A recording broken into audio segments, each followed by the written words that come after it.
But I believe HMT is like, I don't know, the pav bhaji of the watch world, right? Pav bhaji is good enough, but it is bread and aloo, fried aloo. Don't tell me this is the best watch on earth. There is no best watch on earth. History says the first wristwatch was made, and it was called a wristlet. It was made for a Italian princess from Naples by breguet. You have a lot of vintages, specifically vintages. What makes them special? Imagine you have a gun in one hand like this and you have to see the time and all that. So that would not be practical. Yeah. So then these kind of watches came in. It's called a trench watch. So you're telling me I can get a vintage Longines in 10 to 20k? Absolutely. Yeah, you should know where to buy and how to procure that. Because I thought vintage watches are expensive. No. The one thing about us, especially watch collectors, is we love to talk about watches. Yeah. Right? As you can see, very obviously, right? Yeah. So because we love to talk about watches, there is no dearth of information or mad people like me and you who like watches and who can talk watches for hours. These watches are very thin. But nowadays watches are like this 12 mm thick. Correct, yeah. What changed? Why do you think people collect anything? I mean, you can take watches for an example, but what's the psychology behind this behavior? Because as you get older, especially as men get older, you get boring. Your wife is not interested in you. Your child is not going to listen to you. And your colleague, your boss is not going to listen to your feedback. Your colleagues feel you're boring. What are you going to do? You can be a collector even if you own 10 to 15 watches, even if they are small watches. But as long as you like them, talk about them, get them serviced, know some basics mechanism. I know how a watch works. That's all I know.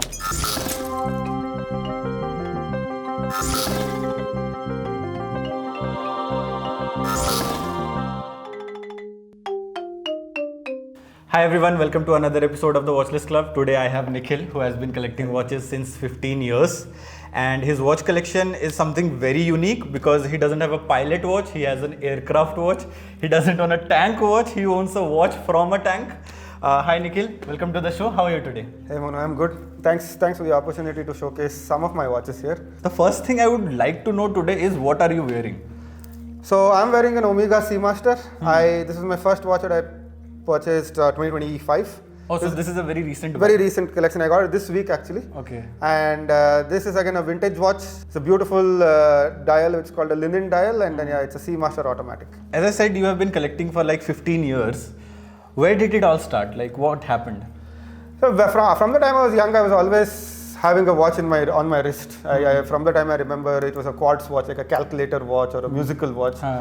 Then slowly, after I started working, I bought my first mechanical watch. One of my friends was in UK, he got it for me, I ordered it. It was a rotary mechanical, I don't have it today. And from that time, I was fascinated by mechanical watches. And also one of my grandfathers had one of these timepieces. And I was always playing around with it, winding it. And when you're young, you always feel, how does a watch work? What happens after you wind? How does it sound an alarm and all that? So that sort of fascinated me. And once I got some money which I could spend on, I started collecting watches, going to flea markets, Sunday bazaars, and buying watches for 300, 400 rupees. And even now I still go to those bazaars and buy watches for that if I don't have it in my collection. And that's how it all started 10, 15 years back. You have a lot of vintages, specifically vintages. What makes them special? I mean for you? For me, primarily it's the style. The early style, pre-80s European American designs. Fascinate me in terms of how simple they were, yet they had a purpose. The purpose was to tell time, and it still had style, and style for men mostly. For example, this is a Omega again, and this is mostly a European design. As you can see, this is a Omega that has a numeric, what we call Arabic or English numerals. Yeah. Even those numerals are not just straight, it has a style to them. Yes. It has a date. Yes. And then the hands are black while the dial is gold and the body is gold. So it's a simple watch. It's a winding watch. It's a simple Omega winding. But still it has so much of style to it. And this I feel is missing in today's watches, and that's why I'm fascinated with vintage. Not only Swiss, even like a old HMT Janata has a style to it. Got it. Right? And that is what sort of gets me into vintage watch collection. Apart from watches, you have a lot of pocket watches. Correct, yeah. Like, I have zero knowledge of pocket watches. Can you show me some of the unique ones that you have here? So one of these is a Omega pocket watch. Okay. A simple. Lot of Omegas. Yeah, I have a lot of Omegas. It's an Omega pocket watch. When I think about pocket watches is this. It's not only in the front, even in the back there is art. Oh, right? Nice. And this is all solid silver.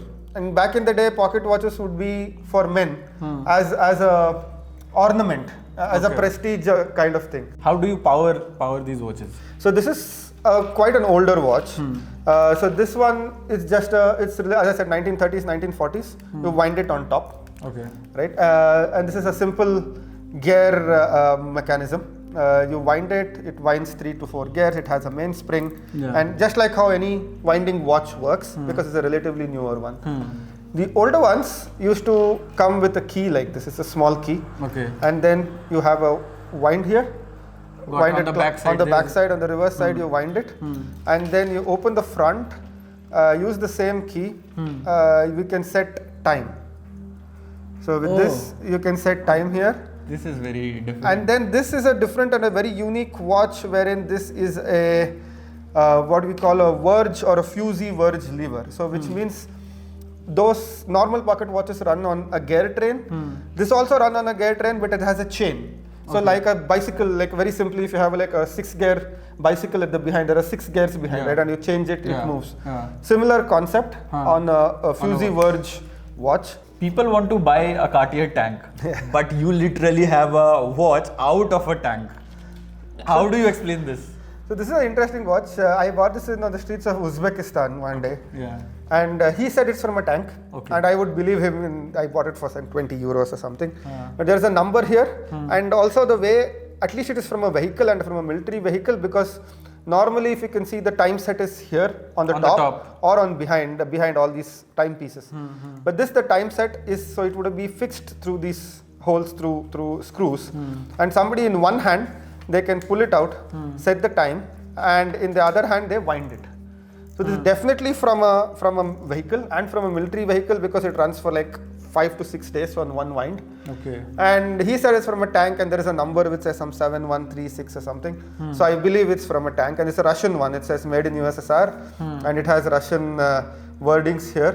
So it is from a military vehicle. That's for sure. It's obviously a collectible. Collectible, Apart from a tank, you also have aircraft watches. This is, again, I was told this is from an aircraft, from a Russian aircraft. One thing is, which tells you that this is something related to military, is the loom is very, very bright. Got it. You can see it when everything is dark. The loom is very bright. And you can see there are some Russian letters here. And the way this works, this piece works is it's fixed somewhere. And in one hand, the bezel is pulled out, wherein you can set the time, push the bezel back, and then wind it to wind it. And it runs for 8 days. So 8 days. The reason it was made for 8 days is because it would be in some military vehicle. It has a purpose. The purpose is to run for longer. The loom is so bright because it is used in nights in a vehicle or a aircraft. So this is one of the purpose-built watches. As we know, the watch industry started with like bigger clocks, towers, then came into pocket watches. How the transformation came from pocket watches into wristwatches? So historically, men used to always have pocket watches, as I said, as ornaments, right? And they never wore wristwatches until early 1900s, 1920s. History says the first wristwatch was made, and it was called a wristlet.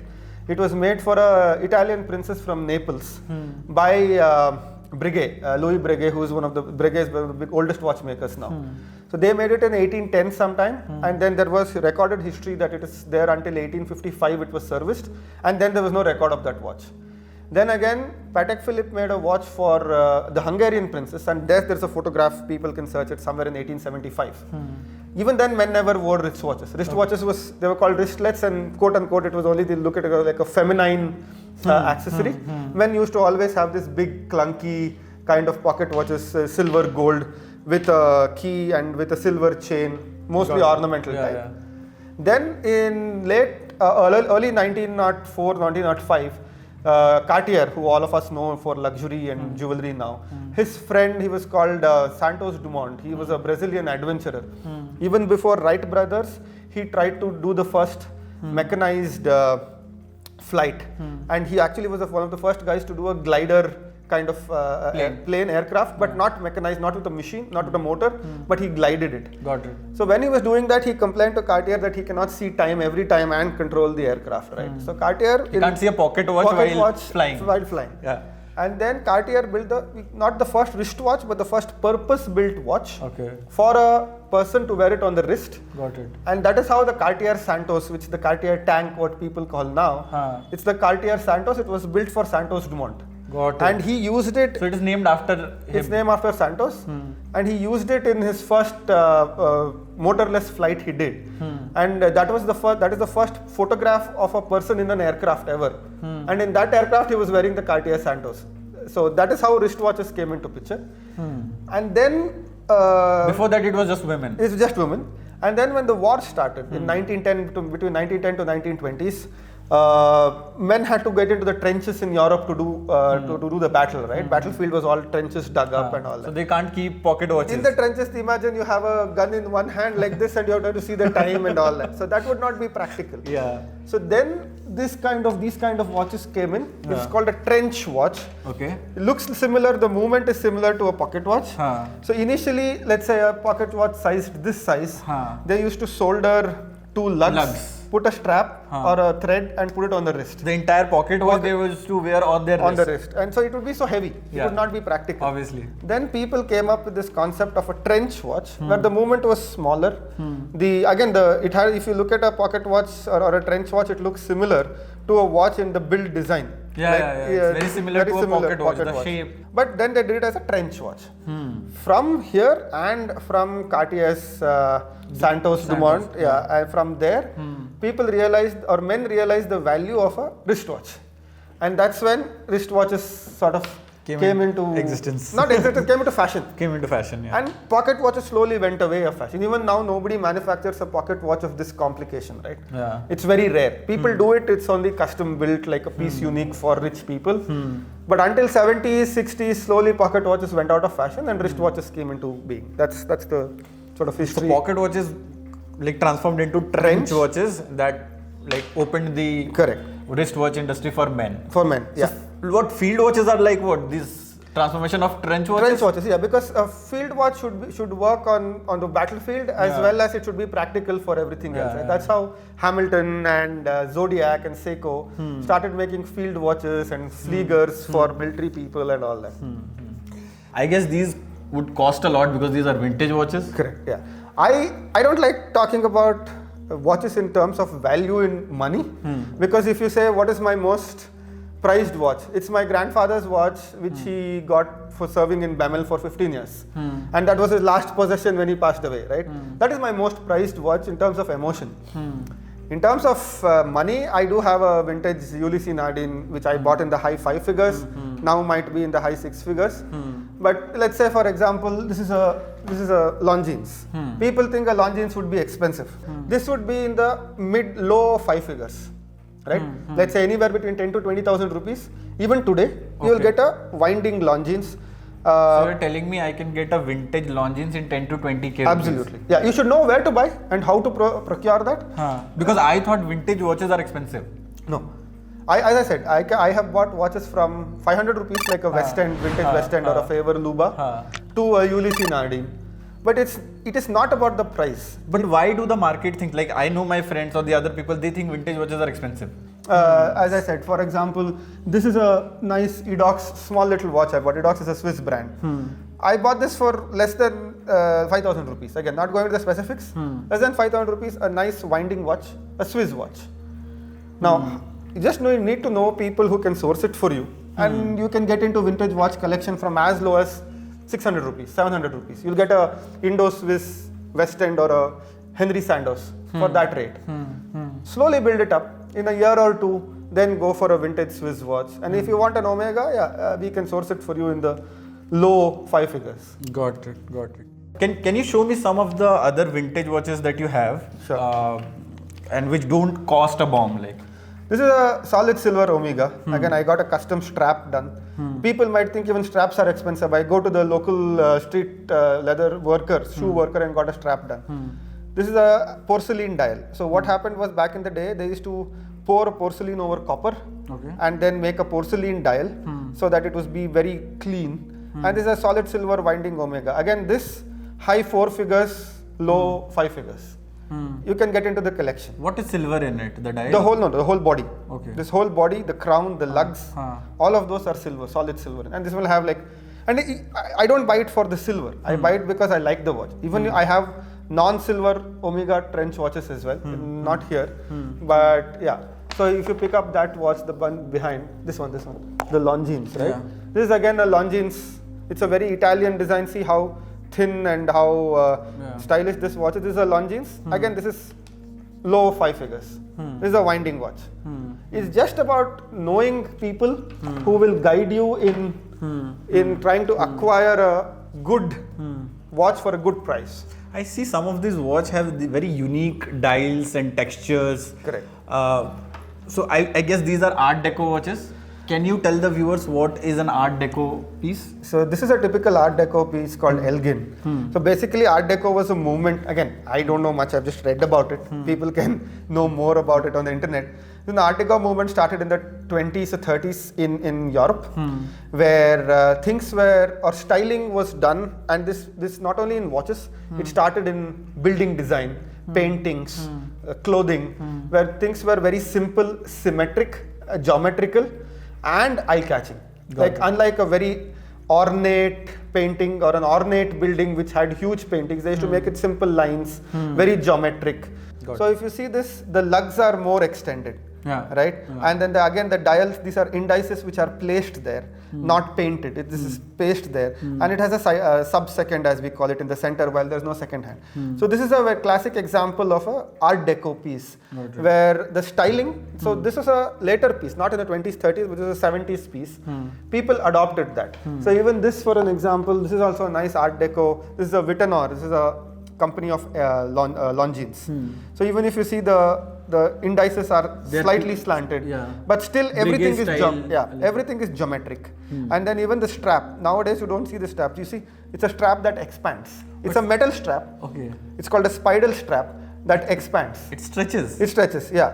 It's fully metal, you see? Can I try that? Yeah, it's fully metal and it fits to any wrist. So I can just do this drag it and done. That's it. It's so quick. Yeah. So these were so purpose built, but still had practicality and style. So this was called Art Deco, fashionable watches. And this is what I see in watches is that I'm not a big guy who goes into complications, whether it has date, moon phase, whatever. I like style, which I can carry off. In terms of complication, one of the thing I remember is people mention ki, okay, this watch reference number 8068. What do I do with that reference number? That's just somebody saying I have access to internet and I can figure it out. Anybody can figure it out, right? But as I said, I believe even any watch, for example, this is a vintage Tissot, right? Yeah. I know it has a mechanical movement in it, which is an original movement. I am not bothered about the reference number. I like and I can carry it off. It's not too huge for my wrist. I know I can carry it off and it is vintage. And that's all that matters to me. It is not about what the reference number is. And I respect people who remember reference numbers. But if you throw it in a watch discussion, it makes it has no point. One of the questions I have is that why do you think people collect anything? I mean, you can take watches for an example, but what's the psychology behind this behavior? Because I can understand having 10 different watches, you can have one beater, one dress watch, but how do you explain having like 150? For example, you have literally maybe around 150. 150, yeah. So I think I can only speak as an adult man. Once you cross a certain age, let's say 30, 35, you should have a hobby. See, that's another wall clock. Yeah, wall clock which hit at half an hour. Yeah. So men should have a hobby, right? Otherwise, you're going to become a WhatsApp uncle and believe a 2,000 rupee note has a chip in it and believe you're always in some world which is not reality. If you have a hobby, it helps you in two things. So one is you get away from the stress of your everyday life and you focus on something that gives you joy. It might be anything. It might be driving a motorcycle, going on a trek or whatever, right? You should have a hobby that helps you get away from everyday life. And also it helps you meet new people, right? You see somebody else's collection. In watch collection, you see somebody else's collection and where did you buy this? How much did you pay? You learn that, okay, you should not overpay for certain things, right? And that makes you, I believe, it makes you more interesting because as you get older, especially as men get older, you get boring. Your wife is not interested in you. The child is not going to listen to you. and your colleague, your boss is not going to listen to your feedback. Your colleagues feel you're boring. What are you going to do? Yeah. You get, and once you get into that sort of, not club, it's not in the traditional term, but a group of people, and in watch collection it's mostly men, but group of men who have some similar interests. And with that, so many times, I know personally, people have met and they have gone to their company and they've got a referral in company. That might happen. Or you might know somebody who's distantly related also who's in the watch business or in the watch collection process. So something might open up. It's just like meeting new people and basically not being a boring person. It's as simple as that. So you're from Mysore. Correct, yeah. So HMT is like almost like a homegrown brand. Yeah. In Bangalore, Mysore, it's a big thing. Yeah, big thing.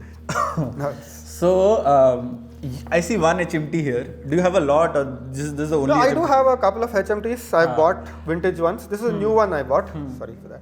This is a new one I bought. Love this. It's what it costed 8,000. The only reason I'm talking about HMTs or the price of an HMT is it's a new watch.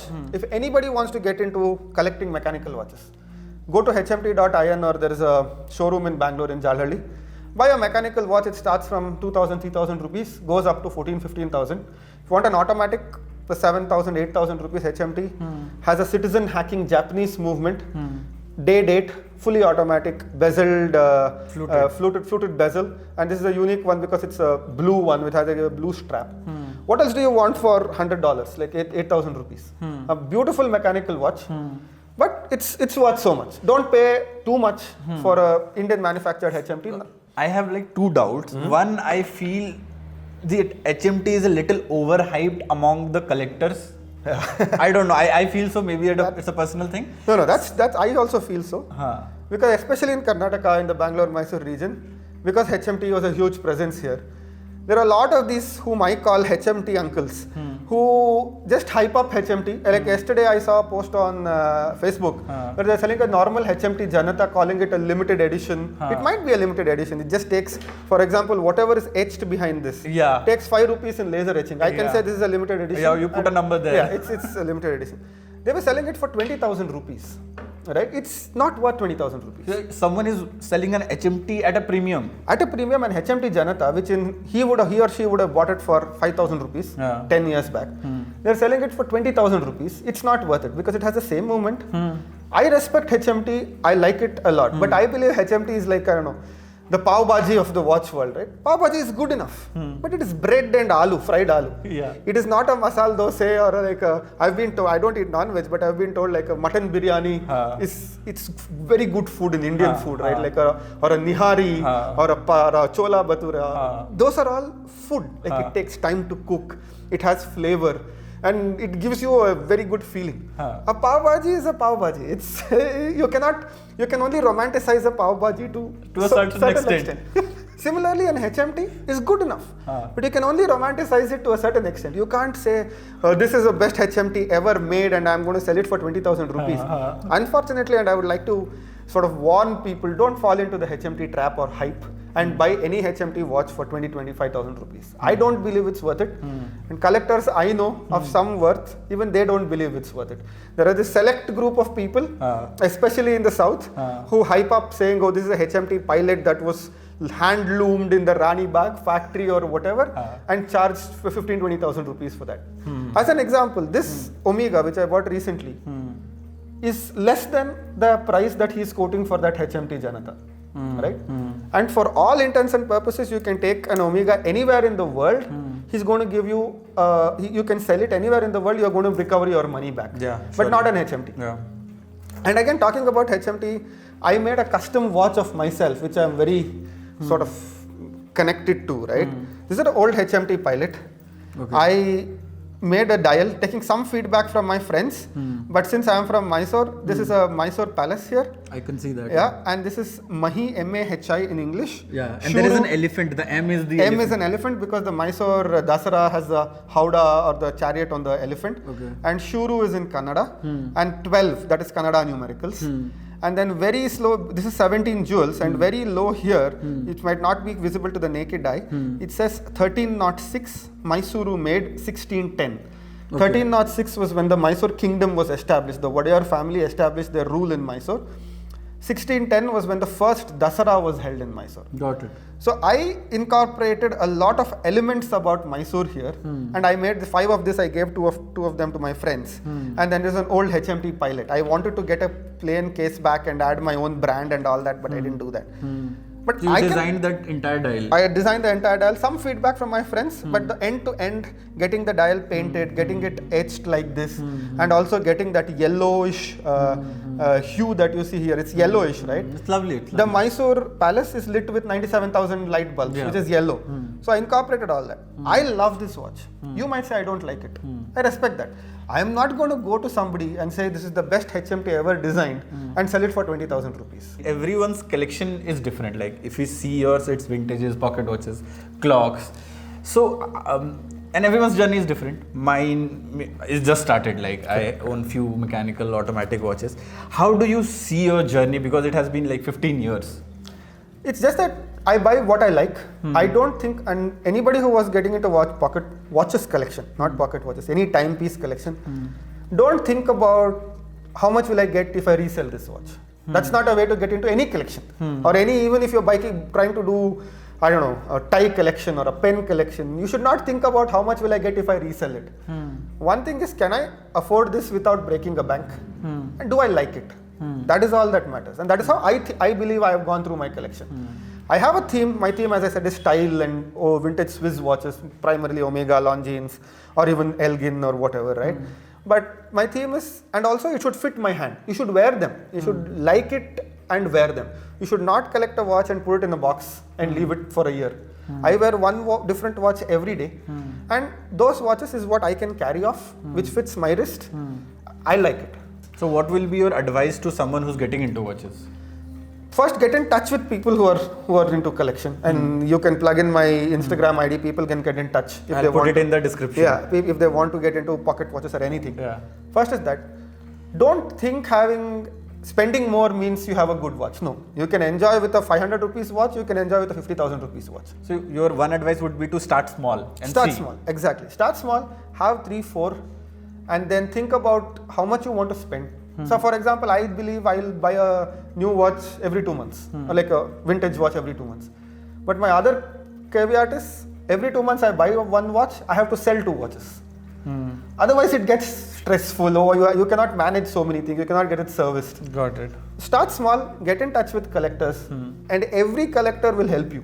Like, the one thing about us, especially watch collectors, is we love to talk about watches. Yeah. Right? As you can see, very obviously, right? Yeah. So because we love to talk about watches, there is no dearth of information or mad people like me and you who like watches and who can talk watches for hours. Yeah. And then you get into that. For example, if somebody says, Nikhil, can you source me a pocket watch?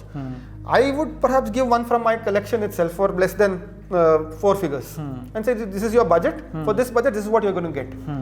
And you trust that other person, and then slowly build that trust, slowly talk to dealers, talk to watchmakers. Last thing is, don't go behind brands, in the sense, just as an example, right? If somebody has a JLC, great, you've paid 10 lakh rupees and bought a JLC. Normally people pronounce JLC as Jägerli Couture or something, right? But the way it's apparently supposed to be pronounced is Jägerli Couture. Yeah. But I believe, because I'm paying 10 lakh rupees a watch, I can call it my mom's upma. It's still a watch. So don't go snobbish. Like, where I'm saying is, just because you don't think owning a Rolex or a JLC makes you a collector, or not owning a fine. No, you can be a collector even if you own 10 to 15 watches, even if they are small watches. But as long as you like them, talk about them, get them serviced, know some basics mechanism. I know how a watch works. That's all I know. So my takeaway from this podcast is HMT is a pav bhaji. Yeah, that's. I mean, the HMT fanboys, don't hate me for that. Pav bhaji fanboys, don't hate me for that. I respect everything, but romanticize things only to the extent they have to be romanticized. Got it. Because I don't have it here. I own solid gold watches. That doesn't make me a good. I'm not going to say they are the best watches on the earth. Every watch has its own unique story. As long as I enjoy them. I respect you as a happy collector. Don't tell me this is the best watch on earth. There is no best watch on earth. That's what I believe. Thank you, Nikhil. Thank you for this episode. Anytime. I hope you guys liked the video. Please comment, subscribe. That would help me. Also, if you're interested, you want to be a part of the Watchlist Club, there's a Google form in the description. You can fill that, and I'll see you next time. Thank you. Cheers.